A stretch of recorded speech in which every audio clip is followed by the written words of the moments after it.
on your page is that you are talking about mental awareness, because I just think that's just so important, over um, the past year. It is just, Hmm.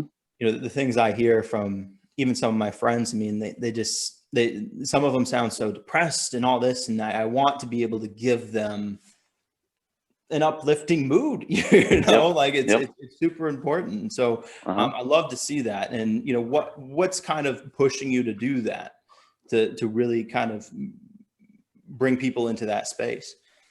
Well, one is results. Right. There's not a whole lot of physical ailments or limitations right now in life. Mhm. We're not waking up and we're not out on the farm working 12 hours a day. Majority of people sit. They sit and they're on their cell phone. Yeah. And we live in such a reactive, fast-paced world to where we are so connected.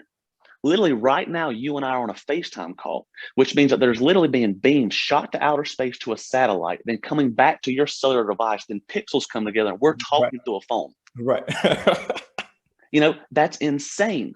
That is insane. But Oh, now that's become normal. yeah. 50 years ago, if someone would have saw this, they would have been like, this is crazy. But that's become normal. So the world we live in is just so reactive, so fast paced, and people are trying to conform and be something that they're not. Right. And the biggest thing is if you have static going into the brain, then you're having static come out of the brain. Yeah. And the whole thing is when your body is in a hyperactive stress state, we call it sympathetic response, then everything is going to feel chaotic. Hmm. The noise of life is going to bombard you every second of every day. But the whole thing is when you can start to, instead of having static go into the brain, you start to have clarity. If you're driving on the road and you're listening to 93.7 and your favorite song's on, then all of a sudden your child or your elbow or you reach over to change the air conditioning, your finger touches the radio and it goes to 93.9. Right. The song's going to be muffled. It's going to be static. You can still make out what it is, but it's not as clear. But the second you turn it right back to 93.7, it's perfect. Right. There's clarity. Same thing with the human body. That it's not even really about the physical structure. Your physical structure is going to adapt and conform to what you think internally and how you feel emotionally. Right. When you're functioning, you work out, I work out. When I'm having a really good day in the gym, physically I feel strong. Oh yeah. Most of the time my mindset is in a good place. Mentally I feel laser focused. Everything's flowing. The mindset determines where the body goes. And if emotionally and stressed out, you're dealing with so much bound tension in your neurology, Right. then physically you're going to feel like crap. But everyone's missing it. I don't know why I feel so disconnected. I feel so anxious. I feel so depressed. My self-esteem, all of these things.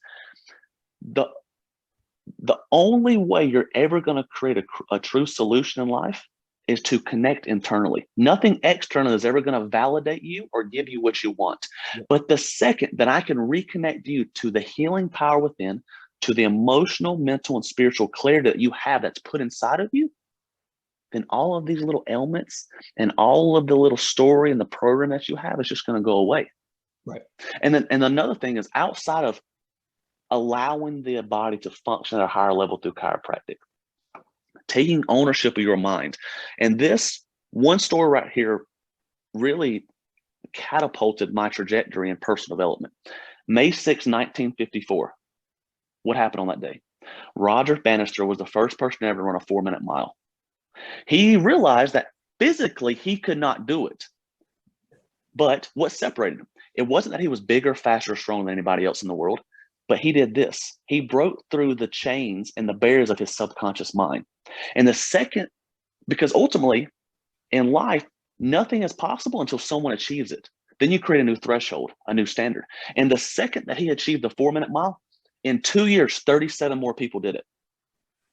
Because you literally broke through the chains of your subconscious mind, showing people Right. that this is possible. The Right. second your mind thinks something is possible, then anything is possible. Right. But most people have put such a limitation and they're prisoners to their mind that I'm stressed, I'm overwhelmed, life is against me, I'm hopeless, I'm not good enough, I don't have this, I don't have that.